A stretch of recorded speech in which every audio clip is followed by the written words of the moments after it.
فرش التراب يضمني. اللہ تعالیٰ نے جو انسان پیدا کیے ہیں ان کے مزاج مختلف ہیں. ان میں کچھ لوگ ہوتے ہیں جو قوی ہوتے ہیں ارادے کے، جو فیصلہ کر لیا ڈٹ گئے. کچھ لوگوں میں وہ قوت ارادی اتنی مضبوط نہیں ہوتی، وہ ادھر ادھر سوچتے رہتے ہیں. کچھ لوگ جسمانی طور پر بہت توانا ہوتے ہیں، کچھ لوگ جسمانی طور پر پیدائشی طور پر کمزور ہوتے ہیں. تو اگر کوئی قوت ارادی کمزور رکھنے والا شخص ہے، وہ بھی تو اللہ کی تخلیق ہے، اللہ کا بندہ ہے، خطاؤں کا ظہور ہو جاتا ہے، توبہ کرتا ہے، پھر کچھ عرصے کے بعد پھر خطا کا ظہور ہو جاتا ہے، پھر توبہ کرتا ہے. تو ہم تو یہ سمجھیں گے کہ ایک حد کے بعد پھر اس کی توبہ قبول نہیں ہونی چاہیے. لیکن حدیث سنیے. وعن ابی ہریرہ رضی اللہ تعالی عنہ قال قال رسول اللہ صلی اللہ علیہ وسلم ان عبدا اذنب ذنبا، یقیناً ایک بندہ جو ہے وہ ایک گناہ کرتا ہے. فقال، پھر وہ کہتا ہے رب، اے میرے پروردگار، اذنبت فاغفر لی، مجھ سے گناہ ہو گیا ہے، مجھے معاف فرما دے. فقال ربہ، تو پروردگار یہ کہتا ہے اعلم عبدی ان لہ ربا یغفر الذنب ویأخذ بہ، میرا یہ بندہ یہ جانتا ہے کہ اس کا ایک رب ہے جو گناہ معاف بھی کر سکتا ہے اور سزا دے بھی سکتا ہے. کیا معنی ہوئے؟ گناہ اس نے کیا ہے لیکن جانتا ہے اللہ کو کہ وہ معاف بھی فرما سکتا ہے، تبھی تو وہ اللہ سے معافی کی درخواست کر رہا ہے. اس کے اس جاننے کی بنیاد پر، اس کے اس علم کی بنیاد پر، اس کے اس ایمان کی بنیاد پر فرمایا غفرت لعبدی، میں نے اپنے بندے کو معاف کر دیا. ثم مکث ما شاء اللہ، پھر وقت گزرا جتنا کہ اللہ نے چاہا. ثم اذنب ذنبا، پھر اس سے گناہ ہو گیا. فقال رب اذنبت ذنبا فاغفر، پھر کہتا ہے پروردگار مجھ سے گناہ ہو گیا، پھر مجھے معاف فرما دے. فقال ربہ، اللہ فرماتا ہے عالم عبدی ان لہ ربا یغفر الذنب ویأخذ بہ، میرا بندہ ہے نا جو جانتا ہے کہ اس کا ایک رب ہے، ایمان باللہ اس کے اندر ہے، تبھی تو پکار رہا ہے. اور یہ بھی جانتا ہے کہ وہ گناہ معاف بھی کر سکتا ہے اور چاہے تو پکڑ بھی سکتا ہے، سزا بھی دے سکتا ہے. تو فرمایا، اللہ تعالیٰ فرماتے ہیں میں نے فرمایا کہ میں نے معاف کر دیا. ثم مکث ما شاء اللہ، پھر ایک عرصہ گزرا اس کے بعد. ثم اذنب ذنبا، پھر اس نے گناہ کیا. قال رب اذنبت ذنبا آخر، اس نے کہا پروردگار میں نے تو پھر ایک اور گناہ کر دیا، فاغفر لی، مجھے بخش دے. فقال اعلم عبدی ان لہ ربا یغفر الذنب ویأخذ بہ، میرا بندہ جانتا ہے نا کہ اس کا ایک رب ہے جسے وہ پکار رہا ہے، کہ وہ جانتا ہے کہ اسے اختیار حاصل ہے کہ چاہے تو بخش دے اور چاہے تو پکڑ لے. اس کے اس علم، اس ایمان کی بنیاد پر میں نے اسے معاف کر دیا. ایک اور حدیث، میں نے چونکہ اس گفتگو کے لیے ان احادیث کا تفحص کیا ہے، یہ تو بہت ہیں حدیثیں، میں نے ان میں سے کچھ چنی ہیں. ہمارے بعض واعظ ناصح وہ بھی کسی شخص کو روکتے رہے، برائیوں سے روکتے رہے، نہیں رکتا تو کہیں غصے میں آ کے اللہ تجھے کبھی معاف نہیں کرے گا. یہ کتنا بڑا جرم ہے، اس کا اندازہ کیجئے اس حدیث سے.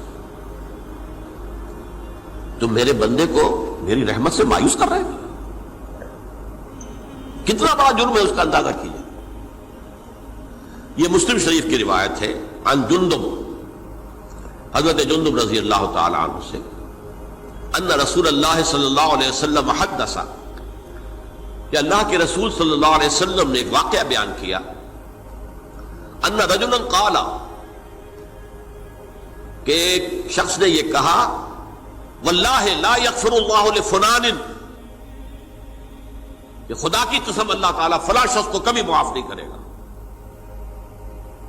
وَأَنَّ اللَّهَ تَعَالَى قَالَ، اس پر اللہ تعالیٰ نے یہ فرمایا، مَنْ ذَا الَّذِي يَتَعَلَّى عَلَيَّ، یہ کون ہے جو میرے اوپر حکومت کرنے والا آ گیا، جو میری طرف سے حکم لگا رہا کہ میں کبھی معاف نہیں کروں گا. مَنْ ذَا الَّذِي، کون ہے وہ شخص، الَّذِي يَتَعَلَّى عَلَيَّ انی لا اغفر لفلان، کہ میں فلاں شخص کو کبھی معاف نہیں کروں گا. قد غفرت لفلان، اس کو تو میں نے معاف کر دیا. واحبطت عمله، اس شخص کے تمام اعمال میں نے ضائع کر دیے کہ تم نے میرے بندے کو مایوس کیا. یہ ہے جرم کی انکار. تو توبہ کی دعوت دیتے رہو، توبہ کے لیے لوگوں کو آمادہ کرتے رہو، توبہ جو ہے اس کے لیے ترغیب دیتے رہو.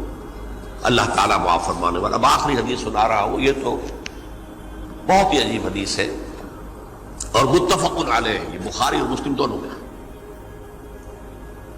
حضرت ابو سعید الخدری رضی اللہ تعالی عنہ جو ہے اس کے راوی ہیں.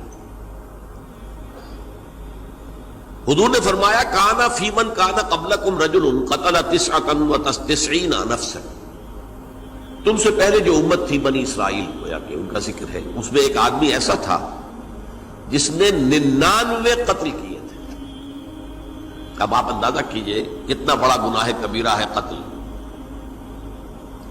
قرآن مجید میں آتا ہے وَكَأَنَّمَا قَتَلَ النَّاسَ جَمِيعًا، اگر ایک انسان کو بھی ناحق قتل کر دیا گیا تو یہ ایسی ہے گویا کہ اس نے پوری نوع انسانی کو قتل کر دیا. اس نے 99 قتل کیے. فَهَلْ لَهُ مِن تَوْبَةٍ، پھر اس کے بعد یہ ہوا کہ اس کے اندر توبہ کا جذبہ پیدا ہوا. فَسَأَلَ عَنْ أَعْلَمِ أَهْلِ الْأَرْضِ، تو اس نے پھر سوال کیا، لوگوں سے پوچھا کہ زمین میں رہنے والوں میں کون سب سے بڑا عالم ہے. فَدُلَّ عَلَى رَاهِبٍ، تو اسے بتایا گیا فلاں راہب فلاں جگہ پر ہے، وہ بہت نیک ہے، بڑا عالم ہے. فَأَتَاهُ، وہ اس کے پاس آیا.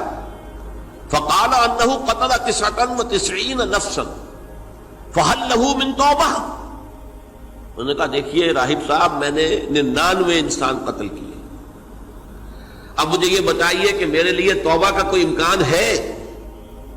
فقال اللہ، اس نے کہا نہیں. فقتلہ، اس نے اس کو بھی قتل کر دیا. فکمل بہ 100، اپنی سینچری مکمل کر لی، مطلب 99 کے بعد ایک کی کسر تھی، اس کو بھی قتل کیا، 100 پورے کر لیا. ثم سأل عن عالم اہل الارض، پھر اس نے پوچھا کوئی اور کوئی بڑے عالم انسان ہو.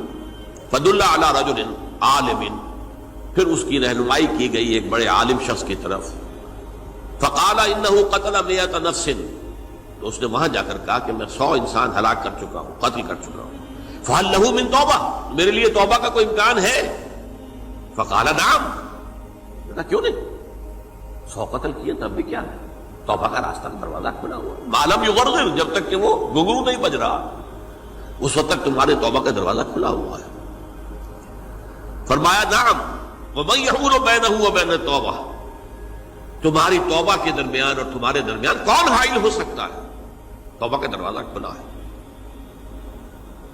لیکن ساتھ ہی کہا انطلق الی ارض کذا و کذا، اب تم ایسے کرو جہاں تم رہتے ہو وہاں نہ جاؤ واپس، وہاں کا ماحول اچھا نہیں ہے، معاشرہ اچھا نہیں ہے، ہو سکتا ہے کہ تم توبہ پر قائم نہ رہ سکو، تم فلاں جگہ چلے جاؤ، وہاں اچھے لوگ آباد ہیں، ان میں جا کر رہو.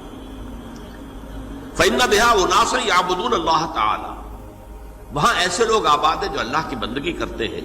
فاعبد اللہ معهم، تو تم ان کے ساتھ مل کر اللہ کی بندگی اور پرستش کرو. ولا ترجع الى ارضک، اپنی زمین کی طرف اپنے وطن میں واپس بن جاؤ. فإنها ارض سوء، وہ بری جگہ ہے. فانطلقا، تو وہ چل پڑا، ہجرت کر رہا ہے، اس جگہ جا رہا ہے جہاں کا راہب نے بتایا تھا. حتی اذا نصف الطریق، جب آدھا راستہ اس نے پورا کر لیا، اتاہ الموت، موت آ گئی. فاختصمت فیہ ملائکۃ الرحمت و ملائکۃ العذاب، اب وہ جہنم کے فرشتے بھی آ گئے اس کی جان قبض کرنے کو، اور جنت کے بھی آ گئے. فقالت ملائکۃ الرحمہ، رحمت والے جو فرشتے ہیں جنت والے، انہوں نے کہا جا تائبا مقبلا بقلبہ للہ تعالی، یہ شخص توبہ کر کے اللہ تعالیٰ کی طرف ہجرت کر رہا تھا، اس لیے اس کی نیت کی بنیاد پر اب یہ جنتی ہے، لہذا اس کی روح ہم قبض کریں.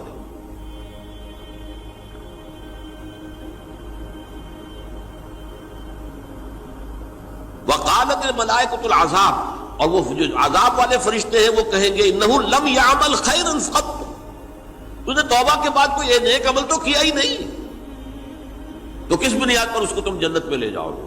اس کو تو دوزخ میں جانا چاہیے.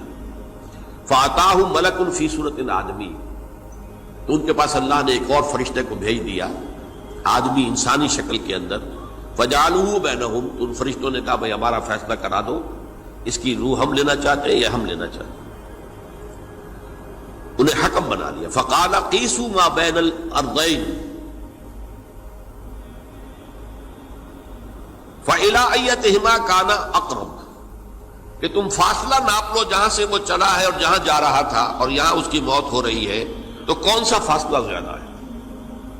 جب ناپا گیا، بلکہ ایک حدیث میں آتا ہے کہ اس پر